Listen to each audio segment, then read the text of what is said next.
Before we create the masthead for our magazine, we of course have to come up with a name. There's a lot of different ways to do this. For this assignment, we're going to go pretty quick. It can either be just a really simple brainstorm.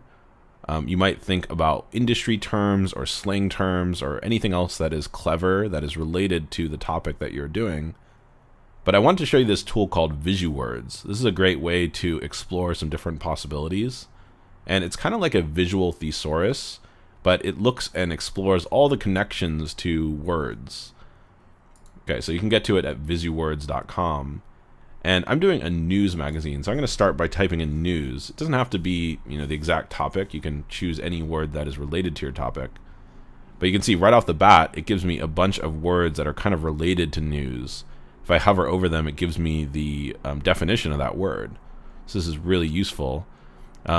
So, I can just sort of double click on any of these things, like for instance, news article. Let me double click on that. You can see that I got a bunch of words related to news articles. Okay, so I'm already seeing some interesting words that might work as good names for my magazine. For instance, I could call the magazine a sidebar. Maybe it's called Sidebar Magazine. That's a really interesting name. Or maybe it's lead or article. Okay, that's pretty interesting. And you can just go through here and, expand a bunch of these. Like here's even one that's related to news magazines themselves.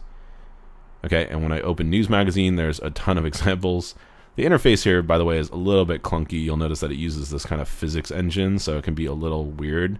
And if things kind of go off the screen, you can always zoom out or just sort of drag things back to where you want them. Okay, so I double clicked on news magazine.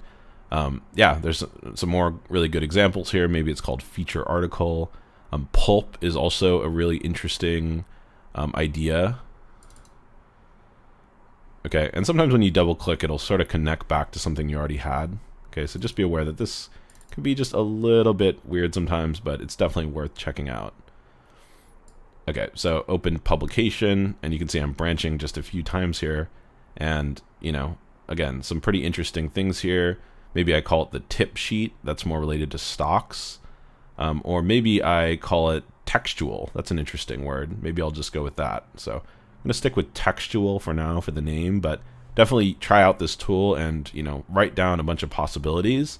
And then the last step is once you come up with something you want to use, a quick Google search is a good thing to do.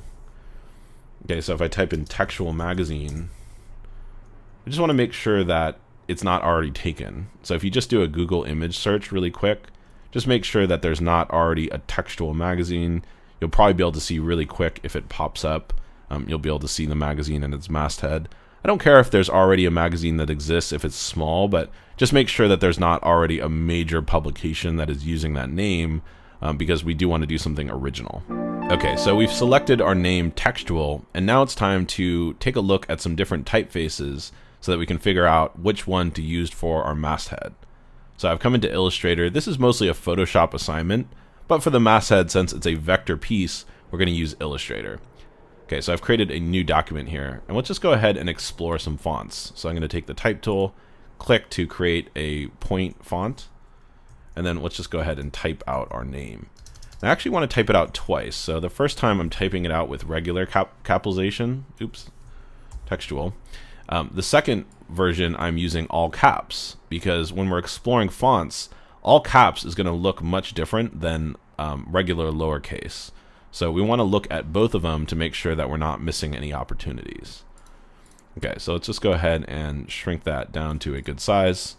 And then let's adjust our tracking. Okay, so right now we have 30 tracking. Let's zero that out. And I actually want 0 tracking on the lowercase. But then for the uppercase, I want to add a little bit of tracking to that. And this is just because uppercase a lot of times feels more natural with a bit of tracking added. So again, that's just going to allow us to explore the fonts in a way that makes more sense. Okay, so that's about the right size.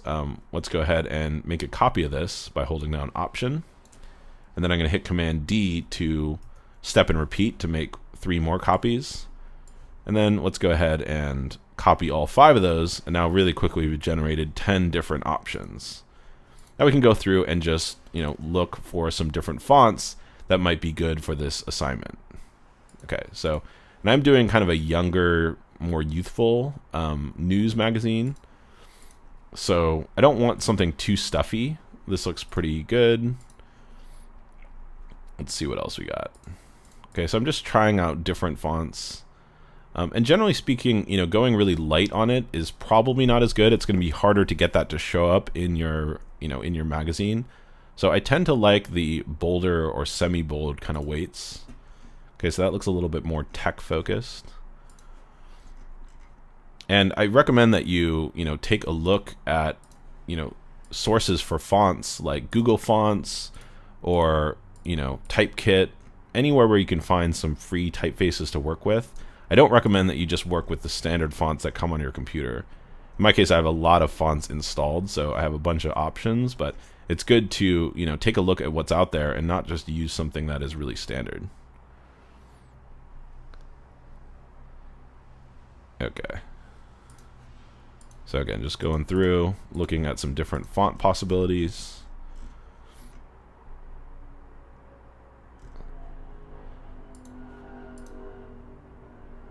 Okay, so what you want to do is just kind of keep going through and, looking at all the fonts. I'm going to stop with 5 because I think you basically get the idea. And of these 5, I think my favorite is maybe the first one, Din. I think this one's working pretty well. It's really simple. Okay, I like the simplicity of it. And I think I like the all caps variation a bit more than the lowercase. So let's go ahead and copy this over here, and that will allow us to just do a few refinements and try out a few other things. Okay, so the word on its own looks pretty good. Let's go ahead and make a copy and try it in a bolder weight. Okay, so this is a good thing to do, to just sort of explore all of the different possibilities with the typeface you're using. Okay, so this one also has a condensed weight, so let's look at it in condensed as well. And I think I'm liking the condensed bold. Okay, the condensed black I think is a little bit too heavy, and I think I like condensed over the non-condensed. Okay, so this one I think is my favorite. Let's go ahead and drag that out. You can see how I'm kind of working here. I'm just sort of using the entire area of my canvas to work really quickly. And I'm just sort of narrowing it down from a lot of fonts, find the correct font, find the right variant, and now we can get in here and refine a little bit further. So we can do things like kerning, and a really quick shortcut to kerning is if you just put your cursor in between two characters that you want to kern, you can hold down Alt or Option, and then just use the arrow keys to kern in those characters. Okay, so I think in a few cases it's just feeling a little bit loose, so I'm going to kern in a few of those letter combinations. Okay, that looks good. Actually, maybe that one's a little too tight now. Okay, and then we can also try out some modifications. So maybe we want to, try out putting some sort of trace or some sort of stenciling into this font as well. Okay, so that's kind of an interesting look to sort of bring in little elements into the T's. I like that simple modification. Okay, so I'm going to stop here, but I recommend that you guys explore and really figure out the total range of possibilities with your font and your name. And remember that you're shooting for a solution that works well for your target audience and for the topic. So in my case, I'm working with a news magazine and I'm trying to hit a younger audience. So I don't want the traditional news look. I want something a little bit more youthful. Okay, so that's what I'm trying to do with my magazine. Make sure you explore all the possibilities with yours.